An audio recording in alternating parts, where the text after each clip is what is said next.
አዲስ የቤት ፈረሳ መረጃ ይዘናል። ከሰሞኑ የሚፈርሱ ቤቶች ቀለም እየተቀቡ ምልክት እየተደረገባቸው እንደሚገኝ ያገኘነው መረጃ ያሳያል። በሌላ በኩል ደግሞ የተሽከርካሪ ሰሌዳ ለውጥ ለማድረግ የሚያስችል መመሪያ መጽደቁን ሰምተናል። ቮልስዋገን በበኩሉ መኪናዎቹን በኢትዮጵያ ለማምረት የመጨረሻ ምዕራፍ ላይ እንደሚገኝ አስታውቋል። ሰላም ውድ ቤተሰቦቻችን፣ መረጃዎቹን የት ሀገርና የት ከተማ ሆናችሁ እየተከታተላችሁ እንደምትገኙ በሐሳብ መስጫው ላይ ጻፉልን። ከቤቶች ፈረሳ ጋር በተያያዘ ያላችሁንም ሐሳብ አካፍሉን። አሁን ዝርዝር መረጃዎቹን አንድ በአንድ ወደ እናንተ እናደርሳለን። እስከ መጨረሻው አብራችሁን ቆዩ።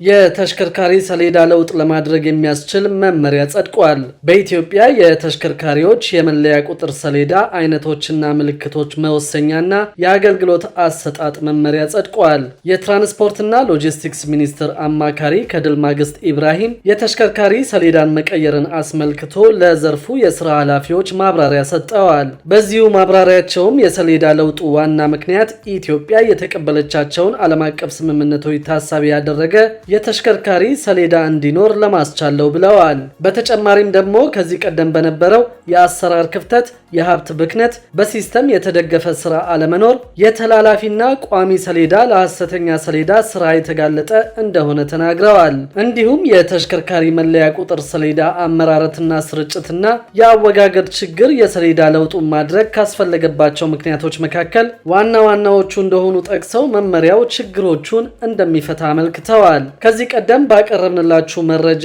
የመኪና ታርጋዎች ሊቀየሩ እንደሆነ ገልጸን በዚህም መሰረት ኦሮ፣ አማ የሚሉ ክልሎችን የሚወክሉ ታርጋዎች ሊቀሩ እንደሆነ አስታውቀን ነበር። በሌላ በኩል ደግሞ ከፍተኛ የሆነ የቤት ፈረሳ እንደሚኖር በማህበራዊ ሚዲያ የትስስር ገጾች መረጃዎች እየወጡ ይገኛሉ።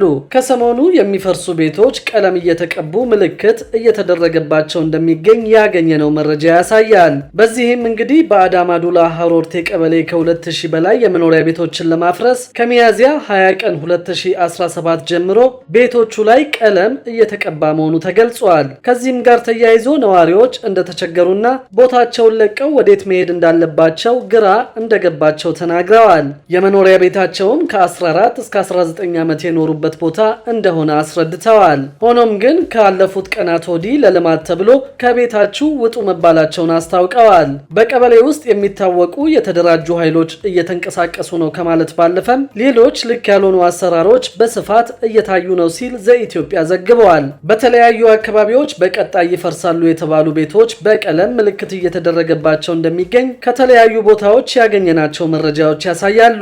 ከደረጃ በታች ናቸው በሚልም የሚፈርሱ ቤቶች እንዳሉም ነዋሪዎች ነግረውናል። የሸገር ከተማ አስተዳደር በቅርቡ ባስታወቀውና ሁሉም ከደረጃ በታች የሆኑ ቤቶች ይፈርሳሉ ሲል በገለጸው መሰረት ቤቶችን ማፍረስ መጀመሩ ታውቋል።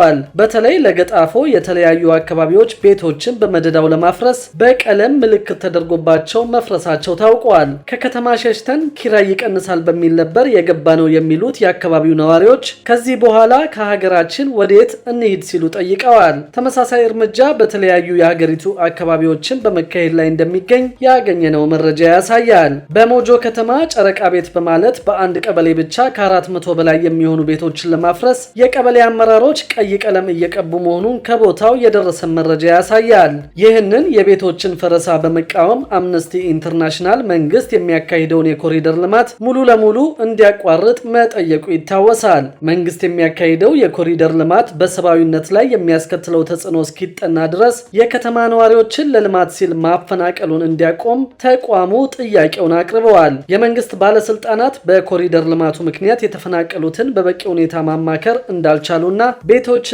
የንግድ ሱቆችን ከማፍረሳቸው በፊት በቂ ማስጠንቀቂያ እንዳልሰጡም ገልጿል። ነዋሪዎች ሲነሱም በቂ ካሳ ለተነሺዎች አለመሰጠቱን አምነስቲ ኢንተርናሽናል አስታውቀዋል። በሌላ በኩል መኪና አምራቹ ቮልስዋገን ኩባንያ ኢትዮጵያ ውስጥ ተሽከርካሪ ለማምረት የሚችልበትን ሁኔታ ከመንግስት ኃላፊዎች ጋር መወያየቱ ታውቋል። ከአፍሪካ ቮልስዋገን አምራች ግሩፕ የመጡ ተወካዮች ኢትዮጵያ ውስጥ የኤሌክትሪክ መኪናዎችን ለማምረት ቁርጠኛ መሆናቸውን ገልጸዋል። በቅርቡ ሌላ ዙር ውይይት ተደርጎ ወደ ስራ እንደሚገባ መሰረት ሚዲያ ዘግበዋል። መንግስት ተመሳሳይ ጥያቄዎችን ለማስተናገድ አዲስ የመኪና ህግ በማዘጋጀት ላይ መሆኑን ሰምተናል። ፖሊሲው በነዳጅና በኤሌክትሪክ የሚሰሩ ተሽከርካሪዎችን ታሳቢ ያደረገ ሲሆን በመኪና ዋጋ ላይ ተጨባጭ ለውጥ ያመጣልም ተብሏል። ለአውቶሞቲቭ ኢንዱስትሪው ረቂቅ ፖሊሲ ማዘጋጀቱን የትራንስፖርትና ሎጂስቲክስ ሚኒስቴር ነው ያስታወቀው። ከዚህ በፊት ራሱን የቻለ የአውቶሞቲቭ ኢንዱስትሪ ፖሊሲ ባለመኖሩ አዲስ ረቂቅ ፖሊሲ ተዘጋጅቶ ለውይይት ቀርበዋል። የትራንስፖርት ሚኒስትሩ አማካሪ አቶ ከድል ማግስት ኢብራሂም እንደተናገሩት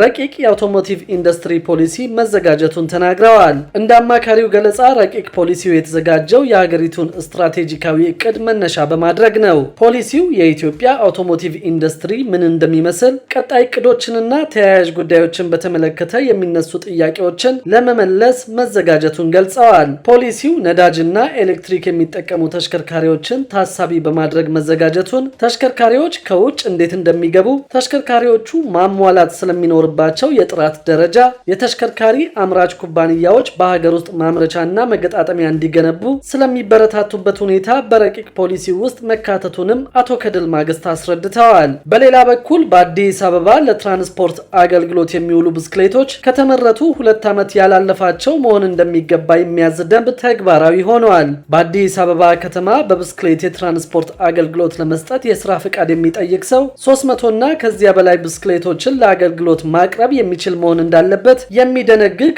አዲስ ደንብ ስራ ላይ ውሏል። ለአገልግሎት የሚቀርበው ብስክሌት ደረጃውን የጠበቀ ጂፒኤስ የተገጠመለትና የተመረተበት ዘመን ከ2 ዓመት ያልበለጠ መሆን እንዳለበትም አዲሱ ደንብ ይደነግጋል። የብስክሌት መጋራት አገልግሎትና የብስክሌት መስመር አጠቃቀም የተሰኘ መጠሪያ ያለው ይህ ደንብ በአዲስ አበባ ከተማ አስተዳደር ካቢኔ የጸደቀው ባለፈው ጥር ወር መጨረሻ ላይ ነበር። ደንቡን ማዘጋጀት ካስፈለገባቸው ምክንያቶች አንዱ በአዲስ አበባ ከተማ የተሽከርካሪ ቁጥር በከፍተኛ ሁኔታ በመጨመሩ ምክንያት የሚፈጠረውን የትራፊክ እንቅስቃሴ መጨናነቅን ለማቃለል እንደሆነ ተገልጿል።